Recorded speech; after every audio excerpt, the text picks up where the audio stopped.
Começa agora um programa que traz tudo sobre o livro mais lido em todos os tempos. Apresentamos O Som do Livro.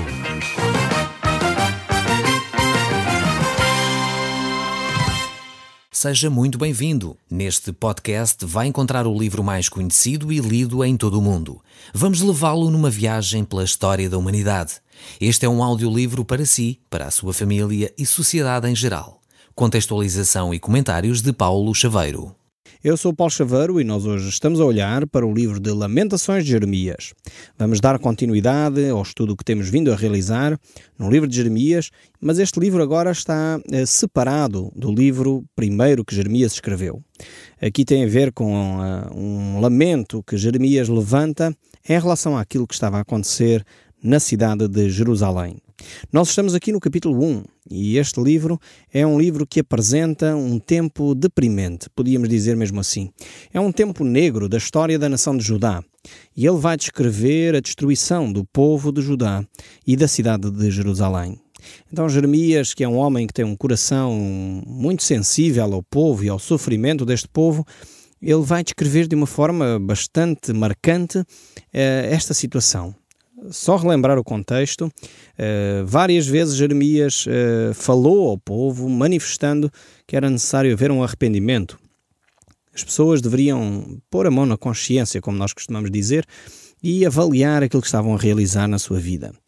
E mesmo assim o povo não quis ouvir a voz de Deus, não quis dar ouvidos àquilo que Jeremias dizia. E por isso mesmo a destruição foi iminente para a nação de Judá. É lamentável quando nos são apontados os erros e nós não olhamos para a nossa própria vida. Muitas vezes até ficamos irritados com aqueles que nos apontam as nossas falhas, os nossos erros, em vez de ficarmos gratos porque as pessoas no fundo estão-nos a ajudar a sair daquela situação. Nós muitas vezes ficamos irados, ficamos irritados. Talvez aqui é a primeira lição que seria importante nós retirarmos para nós. Em vez de ficarmos irritados quando nos aponta uma falha, deveríamos de facto olhar mais se essa afirmação que está a ser feita, se esse reparo que nos está a ser dito é ou não verdadeiro e se nós necessitamos ou não mudar esse traço do nosso caráter. Então, Jeremias tinha feito isso durante anos, portanto já passaram talvez uns 30 anos em que Jeremias vem vindo a falar com o povo. Há momentos até que parece que o povo quer se arrepender, quer se voltar para Deus, mas logo a seguir volta tudo à mesma, não se arrependem, continuam a ter atitudes contrárias à vontade de Deus. E então chega aqui este momento, que é o livro de Lamentações de Jeremias.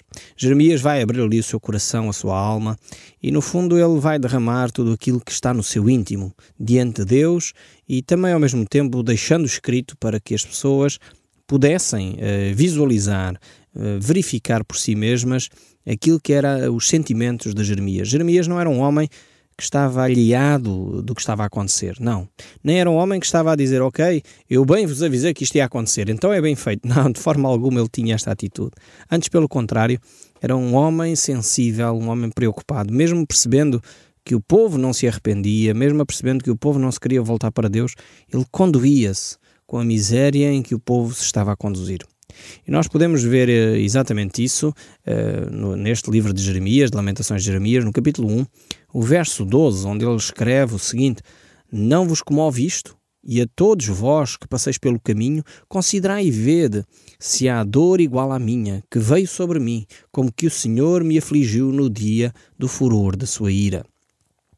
Então Jeremias aqui descreve de uma forma marcante aquilo que estava a mexer com o seu coração. E esta pergunta ele realmente a faz porque a cidade está deserta. E vemos aqui a resposta no verso 8, voltando um pouquinho atrás, vemos a resposta a esta pergunta que Jeremias faz. No fundo ele faz a pergunta, porquê é que a cidade está deserta? Porquê é que há esta miséria no meio de Judá? Não é que Jeremias não soubesse a resposta, ele já sabia. Efetivamente já a tinha dado no verso 8 deste capítulo 1 do livro de Lamentações. Tanto que ele diz, Jerusalém pecou gravemente e por isso se tornou repugnante. Todos os que honravam a desprezam, porque lhe viram a nudez, ela também geme e se retira envergonhada. Uma das coisas interessantíssimas deste versículo é que, em primeiro lugar, vemos aqui a razão pela qual a cidade estava deserta, que havia pecado nesta cidade. Segunda coisa muito interessante que nós encontramos nos escritos proféticos é que as cidades são tratadas como se fosse uma pessoa. Não sei se reparou na linguagem que Jeremias estava a usar.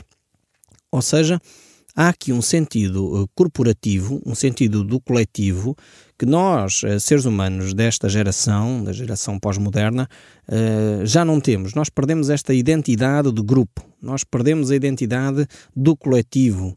Muitas vezes já nem nos conseguimos solidarizar com aqueles que sofrem, com aqueles que fazem parte da nossa comunidade. Aquele espírito bairrista, no sentido positivo, que a nossa cultura tinha, está-se a desvanecer muito rapidamente. Mas aqui o texto bíblico fala-nos de uma cidade como se ela fosse um indivíduo.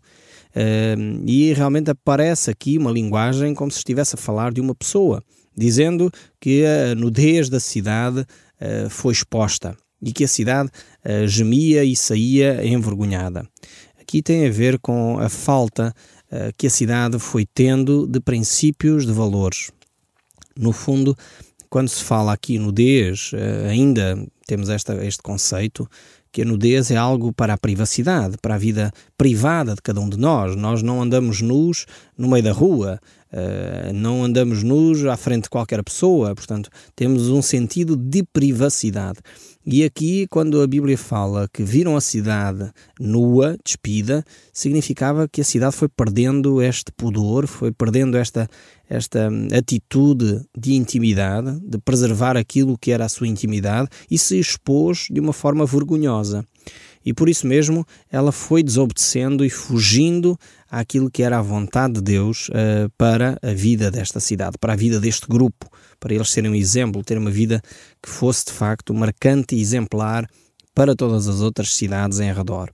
E em seguida, Jeremias vem falar de um outro aspecto, de uma outra razão pela qual a cidade está deserta. Isso nós encontramos no mesmo capítulo 1 de Lamentações de Jeremias, no verso 18. E diz assim: Justo é o Senhor, pois me rebelei contra a sua palavra, ouvi todos os povos e vede a minha dor. As minhas virgens e os meus jovens foram levados para o cativeiro. Então temos aqui duas razões dadas por Deus, por Jeremias, pela qual a cidade de Jerusalém se tornou uma cidade deserta. A primeira foi porque Israel pecou e pecou gravemente. Pecou feio. E seria injusto Deus não fazer qualquer coisa em relação a isso. E a segunda é óbvio que está ligada com esta primeira, que é o facto de Deus ser um Deus justo. E porque Deus é justo, ele tinha que analisar a situação e agir em conformidade com o pecado deste povo Israel. Às vezes nós, quando vemos estes textos assim e ouvimos falar de pecado, ficamos logo assim muito preocupados. Às vezes dá-nos a tentação, se calhar, de querer desligar o rádio. Eu espero que não o faça e fique connosco até ao fim para ouvir as explicações, porque é que estes dois aspectos são importantes e surgem aqui em paralelo. São aspectos fundamentais para nós percebermos. Muitas vezes quando nós, como eu estava a dizer, olhamos para a situação de pecado, pensamos que isto tem a ver com uma mentirinha dita, ou enfim, com uma pessoa que roubou uns repousados na loja, uma coisa assim do género. Não tem nada a ver com isto.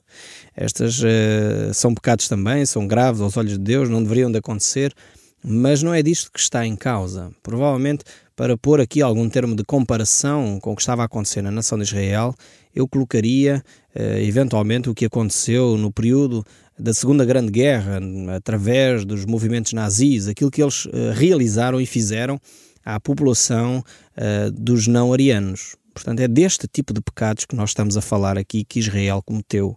Portanto, são atrocidades, genocídios, a morte de crianças simplesmente porque eram crianças, a morte de pessoas que não estavam a ser produtivas na sociedade. E era deste tipo de pecado que Israel estava a ser punido. Era por causa do sacrifício de bebés que Deus disse: chega, não podemos continuar a permitir que em Israel se dê este tipo de situação. E porquê? Porque Deus é justo. De facto, quando nós clamamos por justiça, Deus a faz. Deus não é um Deus que dorme. Deus não é um Deus que fica calado quando acontecem injustiças ao nosso redor. E Ele é o Deus que age muito para além de nós, muito para além daquilo que nós poderíamos pensar. E eu tenho assistido a este Deus que é justo, a fazer justiça cada vez mais ao nosso redor. Mesmo quando os nossos tribunais não funcionam, mesmo quando nós queremos que a justiça aconteça nos nossos tribunais e às vezes os juízes não julgam como nós acharíamos que era justo, Deus mais cedo ou mais tarde Ele fará com que a justiça se cumpra. E este é o Deus que eu conheço das Escrituras. Ele é um Deus justo e é um Deus que age com justiça. Não é uma justiça cega. Aqui não é uma justiça cega no sentido que não leva em consideração quem as pessoas são, não é uma justiça cega no sentido de se a pessoa está ou não arrependida. Deus claramente é um Deus que olha para isso, olha para o estado do coração de cada um de nós. Todos nós falhamos, todos nós erramos, e se Deus fosse um Deus de justiça cega, no sentido que não leva em consideração o nosso arrependimento, não leva em consideração aquilo que nós somos e as nossas fraquezas, há muito já teríamos sido consumidos. Aliás, é o próprio Jeremias que diz isto um pouco mais à frente, porque as misericórdias de Deus se renovam a cada manhã, é essa a razão pela qual nós não somos consumidos. E de facto este Deus que é justo, Ele leva isso em consideração. E é por isso também que ao mesmo tempo, apesar de Ele levar isso em consideração, Ele colocou a pessoa de Jesus Cristo, para que em Cristo Jesus, aquilo que nós merecíamos, a punição que nós merecíamos, recaísse sobre Jesus Cristo. Este Deus que é justo fez justiça não que nós, seres humanos, pagássemos o preço do nosso pecado, mas o próprio Deus assumiu sobre si mesmo, na pessoa de Cristo Jesus, o castigo que nós merecíamos receber. E este é o Deus de justiça tremendo, é um Deus que cuida de nós, é um Deus que olha para a nossa miséria. E quando nós nos arrependemos de uma forma sincera, não é um pedido de desculpa a qualquer coisinha, não é uma atitude hipócrita, dizendo, ok, se eu pedir desculpa, Deus vai me desculpar porque Deus perdoa sempre. Não, Deus lê o nosso coração e as motivações com os quais nós nos arrependemos. Mas se nos arrependermos verdadeiramente, a Deus perdoa, independentemente do pecado que nós cometemos.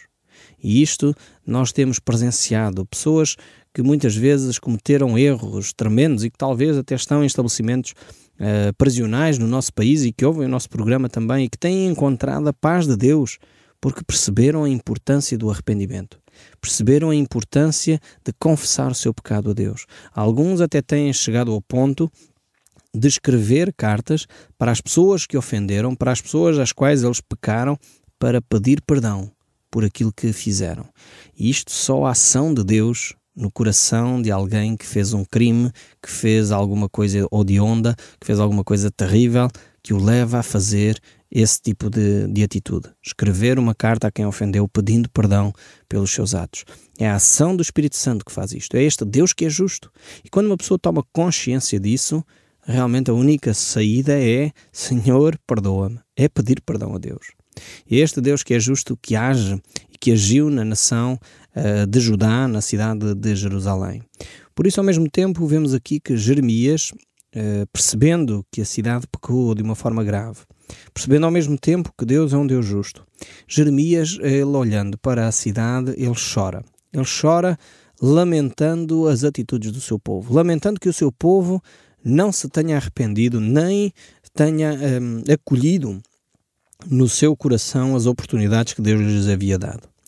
E isto é tremendo, mais uma vez.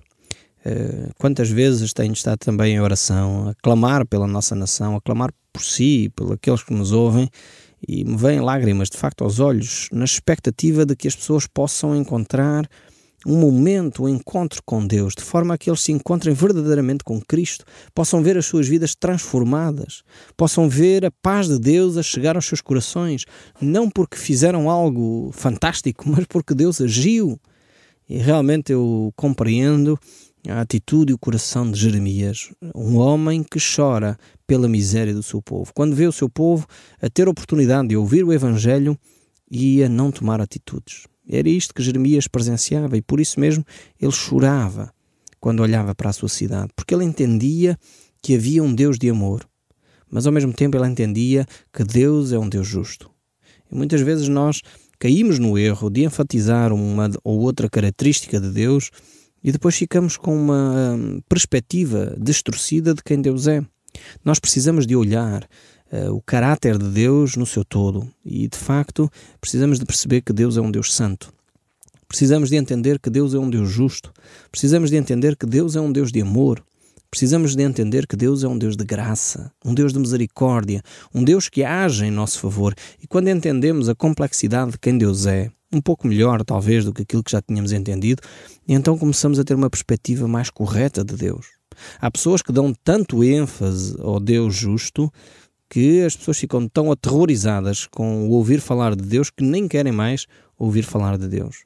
Depois há aos outros que dão um ênfase tão grande no amor de Deus que se esquecem que Deus é um Deus justo e que fará justiça. Mas pensam, bem, Deus é amor, então vai acolher toda a gente sem fazer justiça. Não, Deus vai fazer justiça realmente. Porque Ele é um Deus justo também. É um Deus de amor, é verdade, mas é um Deus justo também.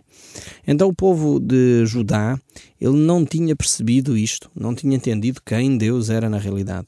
E Jeremias se lamentava porque via, de facto, as ruínas que a cidade neste momento estava, as ruínas em que a cidade se encontrava, e ele se lamentava porque o povo não obedeceu à voz de Deus, não acolheu a vontade de Deus para aquela nação, e por isso sofreu as consequências. Nós podemos falar muitas vezes sobre as coisas boas que a Bíblia tem, e muitas vezes tentamos esquecer aquilo que a Bíblia aponta como sendo pecado, aquilo que a Bíblia aponta como sendo erro. Eu sei que falar de pecado hoje em dia não está na moda. As pessoas não querem ouvir falar disso, não querem ouvir falar das fraquezas. Muitas vezes, quando nós falamos de alguma fraqueza, corrigimos alguém, a pessoa fica tão ofendida com aquilo que lhe foi dito que fica magoada mesmo, lá no seu íntimo, fica ressentida. Em vez de acolher a correção que lhe foi dada, em vez de perceber que aquilo que fez estava errado, muitas vezes a pessoa fica ressentida, fica magoada. E nós não gostamos de facto de ver isso nas Escrituras. Mas as Escrituras falam-nos acerca do nosso pecado. As Escrituras falam-nos acerca dos nossos erros. E afinal de contas foi exatamente por causa dos nossos pecados, por causa dos nossos erros, que Cristo Jesus veio e morreu por nós. Cristo morreu numa cruz para nos livrar da perdição eterna. Isto é uma boa notícia. Mas se nós quisermos fazer como a avestruz e enterrar a nossa cabeça na areia como se o perigo não existisse, então nós estamos numa grave posição. Podemos realmente perder toda a nossa vida se infelizmente fingirmos que não ouvimos aquilo que Deus tem para nos dizer. Então vemos aqui de facto esta atitude, e Deus fala com Jeremias dizendo que já não havia de facto mais nada a fazer por este povo porque eles não se arrependiam. E continua o texto bíblico agora no capítulo 2, o verso 5 a dizer: tornou-se o Senhor como inimigo, devorando Israel, devorando todos os seus palácios, destruindo as suas fortalezas, e multiplicou na filha de Judá o pranto e o lamento. Porque efetivamente Judá não ouviu, não se arrependeu, não reconheceu o seu erro, eles sofreram as consequências disso mesmo. E o verso 7 ainda deste capítulo 2 diz: rejeitou o Senhor o seu altar e detestou os seus santuários. Entregou nas mãos do inimigo os muros dos seus castelos. Deram gritos na casa do Senhor como em dia de festa. Intentou o Senhor destruir o muro da filha de Sião, estendeu o cordel e não retirou a sua mão destruidora. Fez gemer o antemuro e o muro. Eles estão juntamente enfraquecidos. Vemos aqui que o facto do povo se afastar da presença de Deus, Deus dizia: ok, fiquem lá longe, vocês ficam realmente à vossa mercê. E o verso 10 ainda diz: sentados em terra se acham silenciosos. Os anciãos da filha de Sião lançam pó sobre a cabeça, cingidos de cilício. As virgens de Jerusalém abaixam a cabeça até ao chão. E isto afeta de tal forma Jeremias que ele diz: com lágrimas se consumiram os meus olhos. Turbada está a minha alma e o meu coração se derramou na angústia por causa da calamidade das filhas do meu povo, pois desfalecem os meninos e as crianças de peito pelas ruas da cidade. Este homem, Jeremias, está realmente envolvido com o seu povo e ele sofre por causa da miséria deste povo. Esta miséria que, no fundo, o próprio povo se colocou nela, porque não quiseram ouvir as soluções que Deus lhes dava. E o verso 15 ainda nos diz: todos os que passam pelo caminho batem palmas, assobiam, meneiam a cabeça sobre as filhas de Jerusalém.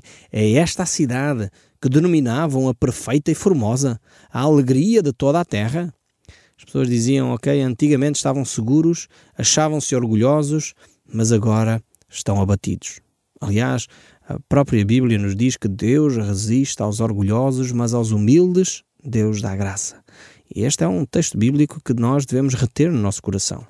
E chegamos assim ao capítulo 13, o verso 1 diz ainda: Eu sou o homem que viu a aflição pela vara do furor de Deus. Ele me levou e me fez andar em trevas e não na luz. Deveras ele volveu contra mim a mão, de contínuo todo o dia. Fez envelhecer a minha carne e a minha pele despedaçou os meus ossos. Jeremias claramente é um profeta que se identifica com o sofrimento do seu povo. Ele poderia ficar isento deste flagelo. Ele foi um homem que viveu de uma forma justa. Ele foi um homem que cumpriu aquilo que Deus lhe tinha pedido. Ele proclamou a verdade de Deus a este povo. Ele podia dizer: eu fiz tudo por vocês, vocês tomaram o vosso caminho, eu então afasto-me desta situação. Mas não, ele manteve-se firme, ficou ao lado deste povo e mesmo assim ele sofria com ele, apesar deles não se arrependerem. O Som do Livro, uma produção da Rádio Transmundial de Portugal.